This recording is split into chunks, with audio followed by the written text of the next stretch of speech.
दोस्तों आज हम आपके लिए एक रोमांचक और रहस्यमय कहानी लेकर आए हैं जो एक नए शादीशुदा कपल की जिंदगी से शुरू होती है। शादी के बाद पति को लगता है कि अब उसकी जिंदगी खुशियों से भर जाएगी, लेकिन तभी उसे ऐसा सच पता चलता है जो सब कुछ हिला कर रख देता है। उसे पता चलता है कि उसकी पत्नी का दिल अभी भी उसके एक्स बॉयफ्रेंड के लिए धड़कता है और उसकी पत्नी उसे अपने पास आने नहीं देती। तो सवाल यह है कि पत्नी का ये राज उनके रिश्ते को कहाँ ले जाएगा। क्या पति अपनी पत्नी का प्यार वापस पाने के लिए सारी हदें पार करेगा, या फिर ये लव ट्रायंगल एक खतरनाक मोड़ लेकर सब कुछ बर्बाद कर देगा।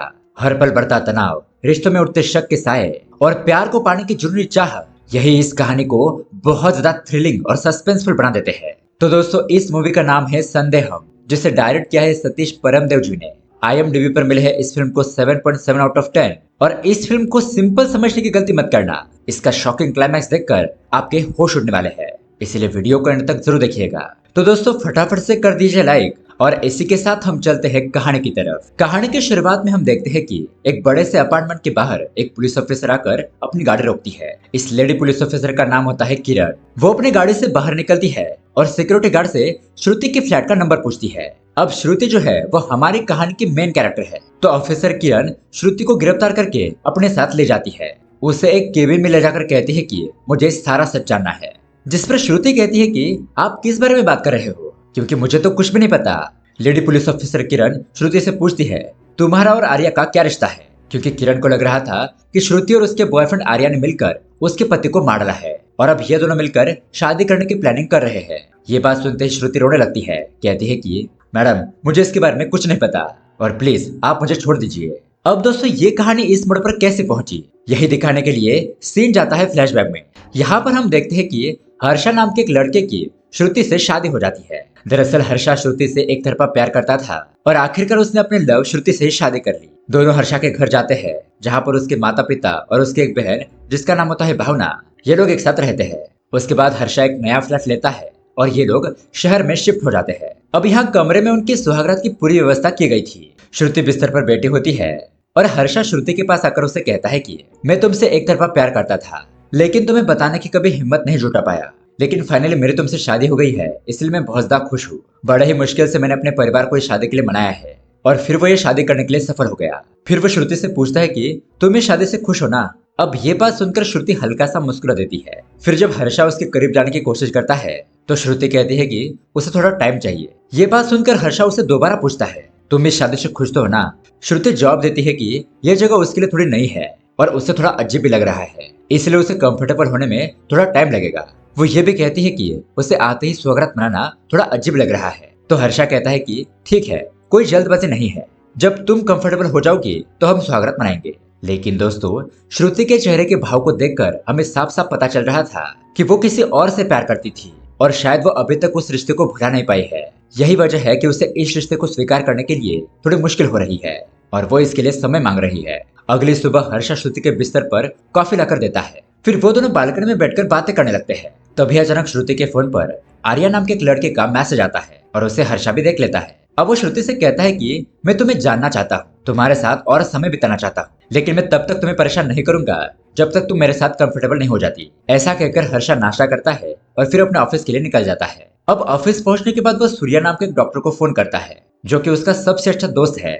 हर्षा सूर्या को बताता है कि श्रुति उसके साथ इंटीमेट नहीं हो रही है और उसे लगता है कि उसका कोई एक्स बॉयफ्रेंड था जिसका नाम आर्या है। दोस्त सूर्या कहता है हर किसी का कोई ना कोई पास्ट होता ही है जिसे वो पीछे छोड़ने की कोशिश करते हैं। वो हर्षा को सलाह देता है कि शायद आर्या श्रुति का अतीत था, लेकिन अब तुम उसका वर्तमान हो, इसलिए बेकार के शक करना बंद कर दो और अपने वर्तमान में खुश रहने की कोशिश करो। अगर तुम इसी तरह से शक करते हुए दिमाग पर जोर डालोगे तो तुम्हारी मानसिक सेहत बिगड़ सकती है। इस तरह से उसे समझाकर फोन कट कर देता है। लेकिन यहाँ हर्षा इन बातों को हल्के में नहीं लेता। वो इस बात को स्वीकार ही नहीं कर पा रहा था कि श्रुति को कोई पास में प्रेमी था, लेकिन अब फिर भी वो श्रुति के साथ खुश रहने की कोशिश करने लगता है। उसके अगले दिन हम देखते हैं वो 2 गोल्ड फिश खरीद कर लाता है। श्रुति से कहता है कि एक गोल्ड फिश मेरी और दूसरी गोल्ड फिश तुम्हारी। ये देखकर श्रुति भी बहुत ज्यादा खुश हो जाती है। फिर हर्षा उसे इम्प्रेस करने के लिए एक महंगी अंगूठी भी देता है। धीरे धीरे वो दोनों एक दूसरे के साथ खुश रहने लगते हैं और अब इसी दौरान कोविड की महामारी शुरू हो गई थी। टीवी न्यूज में इसी के बारे में दिखाया जाता है। तो श्रुति की माँ उसे फोन करके कहती है कि बेटा तुम दोनों अपना ख्याल रखना, क्योंकि बाहर कोई वायरस फैल रहा है। श्रुति अपनी माँ से कहती है कि माँ आप चिंता मत कीजिए, आप बस अपना और पापा जी का ध्यान रखिए। यहाँ शहर में अभी भी सब कुछ कंट्रोल में है मुझे नहीं लगता कि हमारे यहाँ पर लॉकडाउन लगने वाला है। अब उसके तुरंत बाद हर्षा को भी उसकी माँ का फोन आता है। वो उसे कहती है कि बेटा, लगता है लॉकडाउन लगने वाला है, इसलिए तुम दोनों यहाँ गाँव में आ जाओ। लेकिन हर्षा कहता है कि नहीं माँ, हम दोनों यहाँ पर संभाल लेंगे, बस आप सभी लोग अपना ख्याल रखिएगा। इस तरह से वो दोनों लॉकडाउन में वहीं पर रहने का फैसला करते हैं। अब कुछ सामान खरीदने के लिए वो दोनों सुपरमार्केट जाते हैं। तभी वहां पर श्रुति एक आदमी को देखकर शॉक हो जाती है। वो बंदा श्रुति के पास आता है और पूछता है कि तुम कैसी हो, क्या तुम मेरा अपने पति से इंट्रोडक्शन नहीं करवाओगी। तब श्रुति हर्षा को बताती है कि यह उसका कॉलेज का फ्रेंड है। लेकिन ये बंदा कहता है कि सिर्फ दोस्त, अरे बॉयफ्रेंड कहो ना। और वो अपना नाम आर्या बताता है। इस तरह से आर्या अपना परिचय खुद ही हर्षा को करवाता है। अब हर्षा को बहुत ज्यादा गुस्सा आ रहा था, लेकिन वो आर्या अपनी बकबक बंद ही नहीं करता। वो हर्षा से कहता है कि मैं इतने बड़े शहर में कहीं पर भी घर खरीद सकता था, लेकिन मुझे यहीं पर घर मिला क्योंकि ये मेरी किस्मत थी। आर्या बताता है कि मैं तुम लोगों के फ्लैट के सामने ही रहता हूँ और अब वो शॉपिंग होने तक उनके पीछे पीछे घूमते रहता है। शॉपिंग के बाद भी वो उनके घर तक पहुंच जाता है। हर्षा को बहुत ज्यादा चिढ़ हो रही होती है कि वो उनका पीछा क्यों कर रहा है, लेकिन यहाँ पर श्रुति भी एकदम चुप थी, इसलिए वो भी कुछ नहीं कहता। अब यहाँ घर के अंदर आने के बाद हर्षा के घर को देखकर वो कहता है कि अरे तुम्हारा घर तो बहुत ही बढ़िया है, बहुत ही अच्छे से सजाया है। फिर आर्या हर्षा को श्रुति की पसंद और नापसंद के बारे में सब कुछ बताने लगता है। तभी आर्या गोल्डफिश वाले बाउल को देखकर कहता है कि ये मछलियां तो बहुत ही प्यारी है, मेरे पास भी ऐसी 2 मछलियां थी, लेकिन उनमें से एक मर गई और एक जिंदा है। वो बहुत ज्यादा अकेली हो गई है, क्या मैं उसे लाकर इस कटोरे में छोड़ दूं ताकि ये तीनों मछलियां एक साथ मिलकर खेल सके। फिर वो बालकनी में जाता है और कहता है कि उसकी बालकनी भी ठीक उसके सामने है और अब तुम्हें बहुत ज्यादा मजा आने वाला है। इस तरह से वो बहुत देर तक अकेला ही बड़बड़ाते जा रहा था। फिर वो हर्षा से कहता है कि मैं श्रुति के बारे में एक राज जानता हूँ और वो ये है कि श्रुति ने कॉलेज के दिनों में शराब पी थी। इस तरह से बहुत सारे बकवास करने के बाद आर्या वहां से चला जाता है। तो ये सब कुछ होने की वजह से हर्षा श्रुति के पास आता है और उस पर भड़कता है, पूछता है कि वो लड़का तुम्हारे बारे में ये सब कुछ कैसे जानता है। अगर वो लड़का तुम्हारे इतने ही करीब था तो तुमने मुझसे शादी क्यों की, शादी करने से इनकार कर देती। इस तरह से श्रुति पर गुस्सा होकर हर्षा वहां से चला जाता है। यहाँ आर्या अपने फ्लैट में श्रुति की तस्वीर को देखकर कहता है कि अरे जान, वो हर्षा तुम्हारे लायक नहीं है, सिर्फ मैं तुम्हारे लायक हूँ। अब अगले दिन श्रुति बालकनी में जाती है और देखती है कि आर्या ने श्रुति और उसके फ्लैट की बालकनी को एक रस्सी से जोड़ दिया है। वो एक टोकरी में श्रुति का मन पसंदीदा जूस रखकर उसकी तरफ भेजता है और श्रुति भी उसे लेने की कोशिश करती है। इसी बीच हर्षा सुपरमार्केट जाकर श्रुति के लिए वही जूस खरीद कर लेकर आ रहा था और वो यहाँ पर ऊपर हो रहे तमाशे को देख लेता है। उसे ये देखकर बहुत ज्यादा गुस्सा आता है क्योंकि श्रुति आर्या को मना नहीं कर रही थी, बल्कि उसका वो जूस ले रही थी। अब बेचारा हर्षा उदास होकर वहीं पर बैठ जाता है। अपने दोस्त सूर्या को फोन करके अपनी दुविधा बताता है, लेकिन यहाँ पर भी सूर्या हर्षा को सलाह देता है कि अरे यार, उन दोनों में सिर्फ दोस्ती होगी, तुम्हें उनके रिश्ते को गलत नजर से नहीं देखना चाहिए। वो आगे ये भी कहता है कि अगर तू ठंडे दिमाग से सोचेगा तो चैन से जी पाएगा। हर्षा भी थोड़ा शांत हो जाता है और कहता है चलो देखते हैं क्या होता है। अब एक दिन हर्षा और श्रुति टीवी पर खबरें देख रहे थे। तभी न्यूज में एक कत्ल के केस पर चर्चा चल रही थी, जिसमें एक औरत ने अपने प्रेमी के साथ मिलकर अपने पति का कत्ल कर दिया। अब श्रुति चैनल को बदलने ही वाली होती है, लेकिन हर्षा उसे रोक देता है। कहता है कि मुझे खबर देखनी है, लगता है ये लोग रियलिटी दिखा रहे हैं। अब पूरी न्यूज देखने के बाद वो पहेलियां बुझाने लगता है, जैसे कि श्रुति और आर्या मिलकर उसे मार डालेंगे। ये समझकर श्रुति गुस्सा हो जाती है और उसे कहती है कि ये तुम कैसी बातें कर रहे हो। वो उसे बताती है कि आर्या और वो कॉलेज के दिनों में एक दूसरे से प्यार करते थे, लेकिन अब उनका ब्रेकअप हो गया है।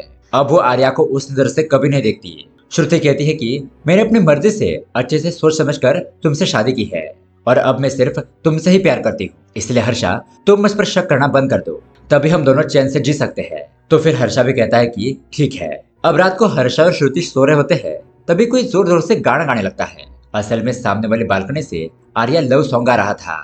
हर्षा कहता है कि देखा तुमने, वो तुम्हारे लिए गा रहा है। श्रुति कहती है कि मुझे गुस्सा मत दिलाओ, मुझे उस गधे के बारे में बात नहीं करनी, इसलिए तुम चुपचाप सो जाओ। लेकिन हर्षा को नींद नहीं आती और वो बालकनी में जाता है तो आर्या उसे चिढ़ाता है। इतना ही नहीं, उसके अगले दिन वो उस अकेली मछली को उसके कटोरे में डाल देता है। अब उस कटोरे में 2 गोल्ड फिश और एक ब्लैक फिश तैर रही थी। ये देखकर हर्षा और श्रुति को बहुत ज्यादा गुस्सा आता है, लेकिन आर्या उसे अभी तक कुछ नहीं कहती।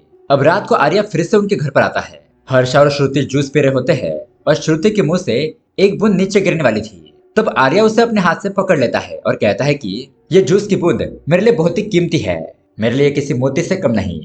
ऐसा कहकर वो उसे लेकर चला जाता है। उसकी ये रोज रोज की नौटंकी देखकर हर्षा को बहुत ज्यादा गुस्सा आ रहा था। उसके जाने के बाद हर्षा श्रुति से साफ साफ पूछता है, बताओ तुम्हें कौन पसंद है, आर्या या मैं।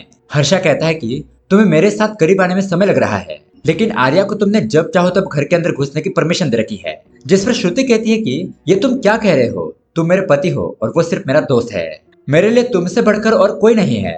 हर्षा कहता है कि मैंने सोचा था कि तुम्हारे अतीत, वर्तमान और भविष्य में सिर्फ मैं ही रहूंगा, लेकिन आर्या ने तो तुम्हारे अतीत में कब्जा कर लिया है। शायद तुम उसके पास्ट को नहीं भूल पाओगी। काश मैं पास्ट में जाकर कुछ कर पाता, जैसे कि आर्या तुम्हारी जिंदगी में नहीं आता। खैर, अब जो हो गया सो हो गया, तुम ये सब कुछ भूल जाओ। इस तरह से अब ये दोनों सुलह कर लेते हैं और खुशी से जीने का फैसला करते हैं। लेकिन अभी भी हर्षा अंदर से बेचैनी होता है कि श्रुति सच बोल रही है या फिर झूठ। वो फिर से अपने अच्छे दोस्त डॉक्टर सूर्या को फोन करता है और सब कुछ बता देता है। तो सूर्या उसे कहता है कि अगर तुम्हें इतना ही शक है तो तुम ऑफिस के काम का बहाना बनाकर कुछ दिन के लिए घर के बाहर चले जाओ। अगर श्रुति के व्यवहार में कोई बदलाव आता है तब हम सोचेंगे कि आगे क्या करना है। अब हर्षा को यह आइडिया अच्छा लगता है। अगले ही दिन वो श्रुति से कहता है कि मुझे ऑफिस के काम से कुछ दिनों के लिए बेंगलुरु जाना है। अब ये बात सुनकर श्रुति परेशान हो जाती है कि वो यहाँ घर पर अकेली कैसे रहेगी। हर्षा उसे कहता है कि अगर तुम बोर हो जाओ तो तुम अपने दोस्त को बुला सकती हो। ये बात सुनकर तो श्रुति मुस्कुराने लगती है और हर्षा को बाय कहती है। जाते हुए हर्षा मन ही मन सोचने लगता है कि श्रुति तो उसे अलविदा कह रही है ताकि उसके जाने के बाद वो यहाँ पर अपने प्रेमी के साथ मजे कर सके। अब हर्षा के जाने के बाद श्रुति बालकनी में आती है तो वहां पर सामने वाली बिल्डिंग में आर्या भी आता है और वो पूछता है कि अपना ब्रो यानी कि उसका पति कहाँ है।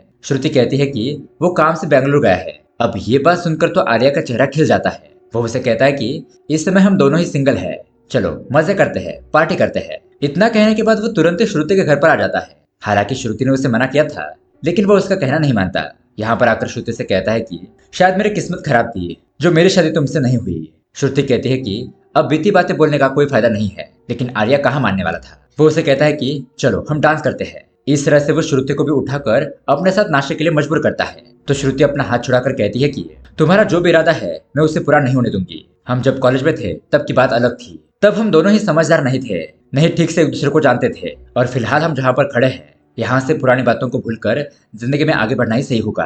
अब मेरी जिंदगी में मेरे पति हर्षा के अलावा किसी की भी जगह नहीं है, इसलिए तुम यहाँ से चले जाओ, मुझे परेशान मत करो। आगे वो उसे ये कहती है कि अगर सिर्फ तुम मेरे दोस्त बनकर रहना चाहते हो तो ठीक है, वरना अगर तुम्हारे मन में कोई और ख्याल है तो यहाँ से अभी निकल जाओ। आर्या कहता है कि ठीक है, चलो हम दोस्ती के नाते ट्रूथ और डेयर खेलते हैं। वो एक बोतल घुमाता है और वो बोतल श्रुति की तरफ रुकती है। तो वो पूछता है ट्रूथ या डेयर।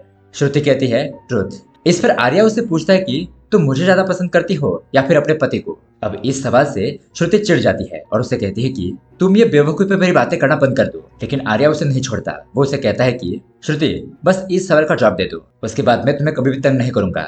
जिस पर श्रुति उसे कहती है कि जिंदगी में पहला प्यार मैंने तुमसे किया था, उसे मैं कभी भूल नहीं सकती। उस हिसाब से मैं तुम्हें प्यार करती हूँ, लेकिन अब मेरी शादी के बाद मुझे सिर्फ हर्षा ही पसंद है और मेरे लिए मेरा पति ही सब कुछ है। ये बात सुनकर आर्या वहां से चला जाता है। उसके बाद हम देखते हैं श्रुति अपने पति हर्षा को याद करती है। उसे वो बहुत ज्यादा मिस करने लगती है, इसलिए तुरंत ही हर्षा को फोन करती है और बताती है कि मुझे यहाँ पर बहुत ही अकेलापन महसूस हो रहा है, मुझे तुम्हारी बहुत ज्यादा याद आ रही है, प्लीज तुम जल्दी से वापस आ जाओ। अब श्रुति की ऐसी प्यार भरी बातें सुनकर हर्षा तो बहुत ज्यादा खुश हो जाता है कि श्रुति ने उससे फोन किया। वो उसे कहता है कि तुम 2 मिनट के लिए अपना पसंदीदा गाना लगाओ तो तुम्हारी सारी उदासी दूर हो जाएगी। तो श्रुति वैसा ही करती है और थोड़ी देर में हर्षा एक गुलदस्ता श्रुति को भेज देता है। असल में हर्षा ने श्रुति को सरप्राइज देने के लिए वो गुलदस्ता ऑर्डर किया था। उसके बाद वो श्रुति के लिए और भी बहुत सारे गिफ्ट्स ऑर्डर करता है, जिसे देखकर श्रुति बहुत ज्यादा खुश हो जाती है। अब कुछ दिनों के बाद हर्षा घर पर वापस आने का फैसला करता है, लेकिन उस समय कोविड हर जगह पर फैल रहा था। अब दरवाजे पर घंटी बजती है और श्रुति दरवाजा खोलती है।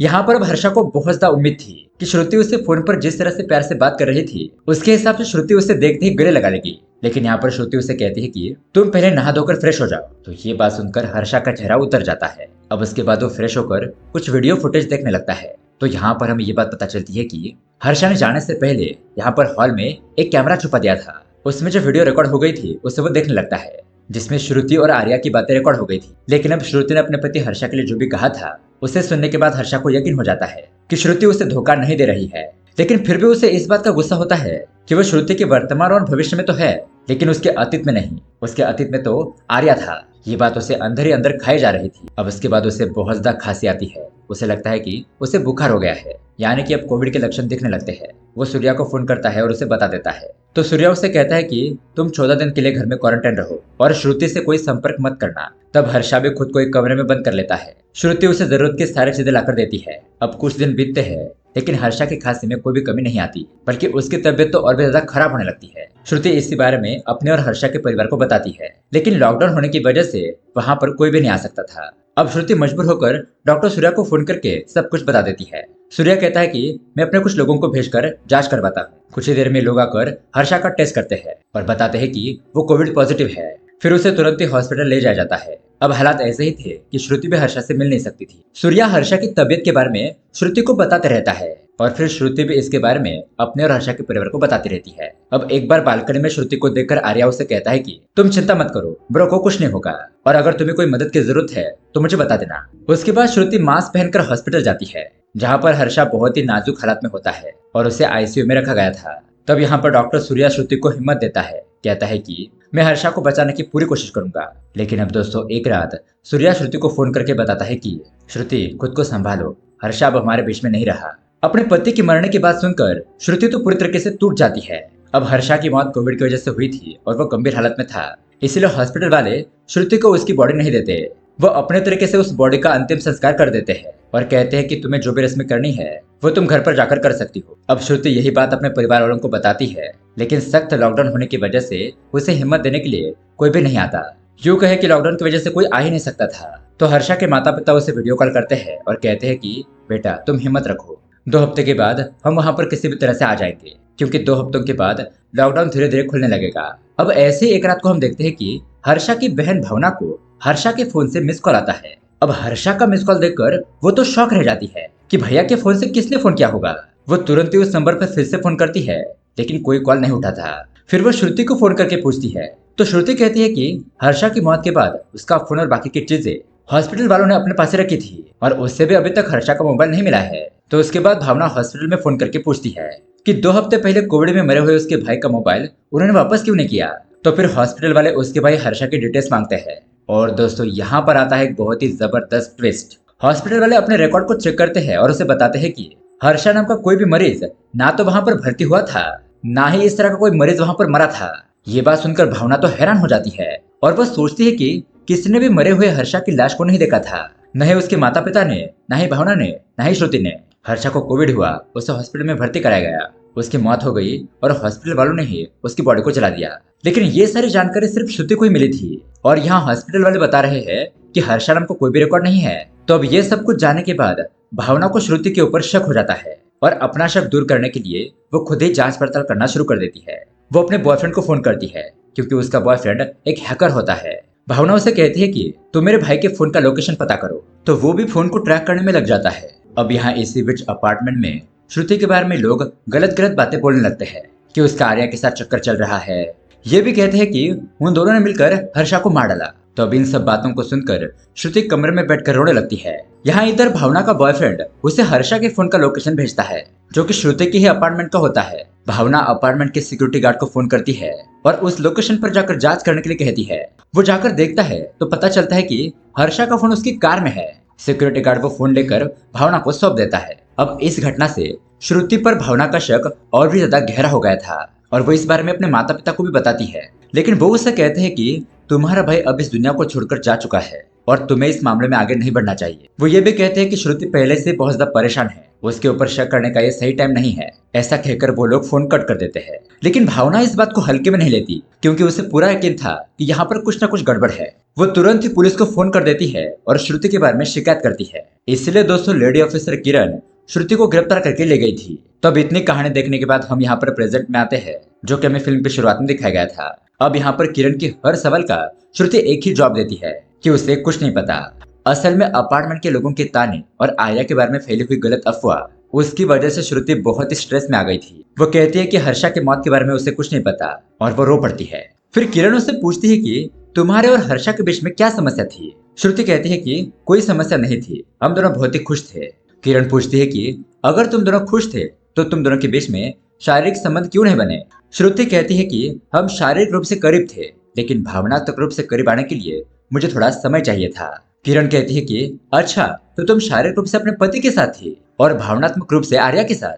अब मुझे समझ में आया, तुमने और तुम्हारे प्रेमी आर्या ने मिलकर एक बहुत ही बढ़िया योजना बनाई और कोविड का बहाना बनाकर हर्षा को अपने रास्ते से हटा दिया, उसे जान से मार डाला।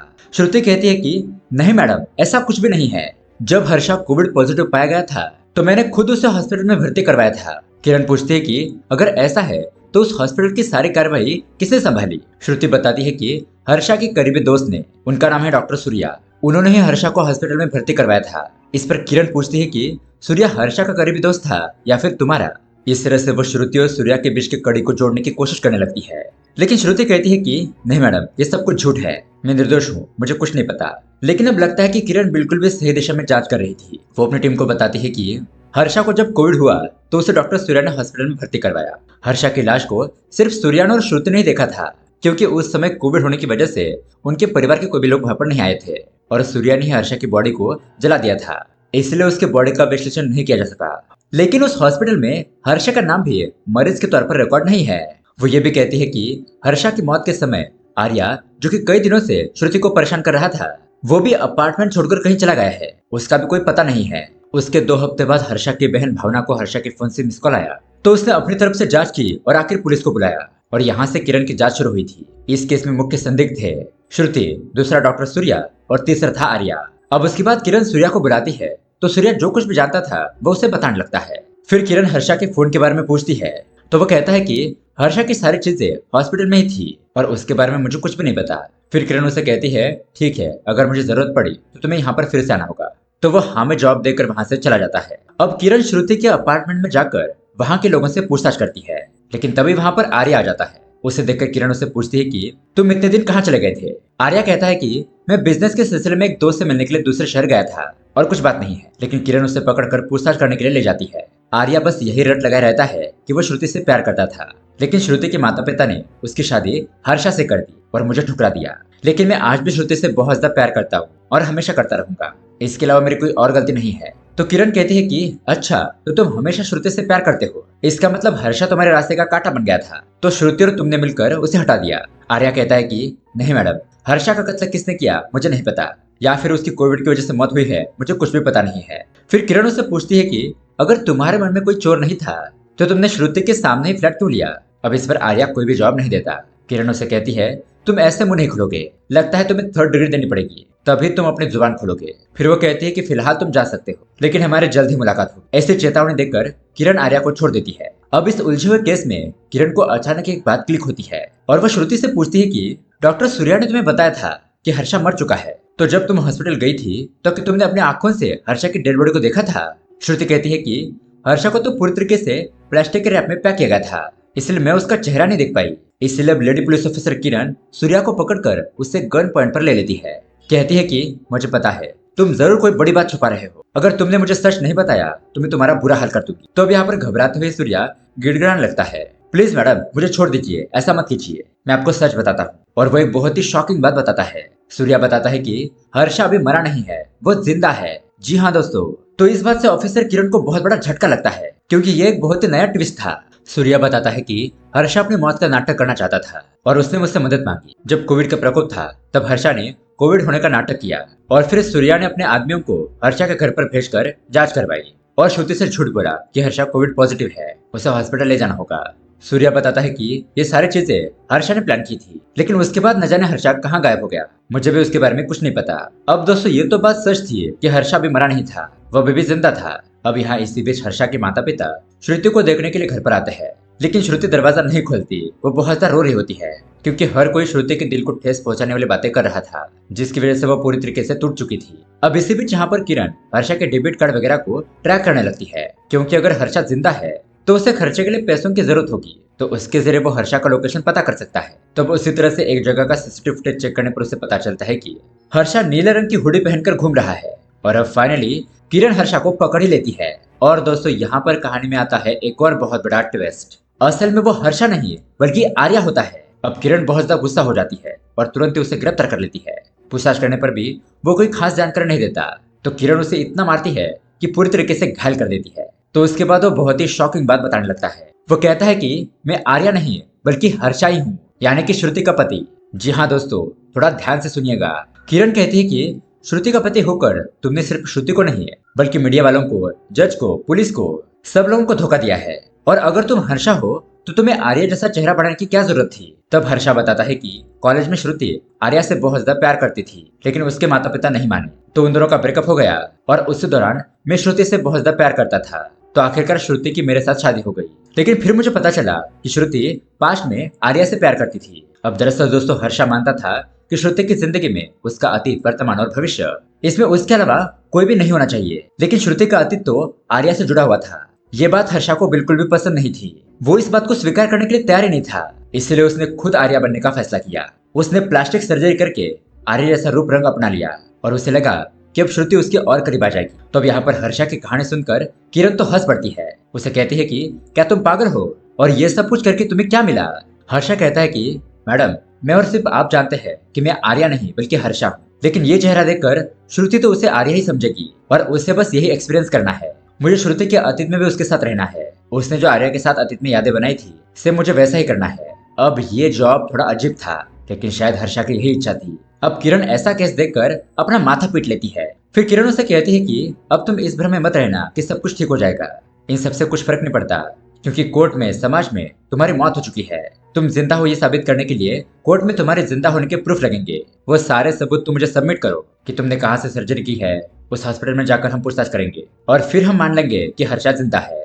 और उसके बाद मैं भी इस बेवकूफ भरे केस को बंद कर दूंगी। ऐसा कहकर वो हर्षा को छोड़ देती है। अब दोस्तों जब श्रुति को इस नाटक का पता चलता है तो वो तो बहुत ज्यादा रोने लगती है कि हर्षा ने उसके साथ इतना बड़ा मजाक किया। लेकिन हर्षा फिर उसे वही बात कहता है कि उसने ये सब कुछ उसका प्यार पाने के लिए किया, और अगर मैंने तुम्हारा दिल दुखाया है तो मुझे माफ कर दो। उसके बाद हर्षा ने अपने प्रूफ के सारे सबूत कोर्ट में पेश किए थे और ये साबित हो जाता है कि वो हर्षा ही है। अब यहाँ पर हर्षा श्रुति से पूछता है कि क्या हम नए तरीके से अपनी जिंदगी की शुरुआत करें। श्रुति भी हाँ कहती है और श्रुति ने शुरुआत में हर्षा से जो टाइम मांगा था, शायद वो टाइम उसे मिल चुका था और अब उसने भावनात्मक रूप से भी हर्षा को स्वीकार कर लिया था। उसके बाद वो दोनों शारीरिक रूप से भी करीब आ जाते हैं और फिर हर्षा ने जो किया था वो इंटरनेट पर वायरल हो जाता है। हर्षा और श्रुति तो मीडिया के फेवरेट कपल बन जाते हैं। उसके बाद कुछ ही महीनों में श्रुति प्रेग्नेंट हो जाती है। लेकिन दोस्तों अब आप पूछ रहे होंगे कि उस असली आर्या का क्या हुआ। फिलहाल उसके बारे में कुछ भी बताया नहीं गया है और लगता है कि इस मूवी का सेकंड पार्ट आएगा। और इसी के साथ ये कहानी यहीं पर एंड हो जाती है। तो दोस्तों ये कहानी आपको कैसी लगी हमें कमेंट करके जरूर बताइएगा। साथ ही ऐसे ही अमेजिंग मूवी देखने के लिए हमारे चैनल को सब्सक्राइब जरूर कीजिए। मिलते हैं अगली वीडियो में। Thanks for watching.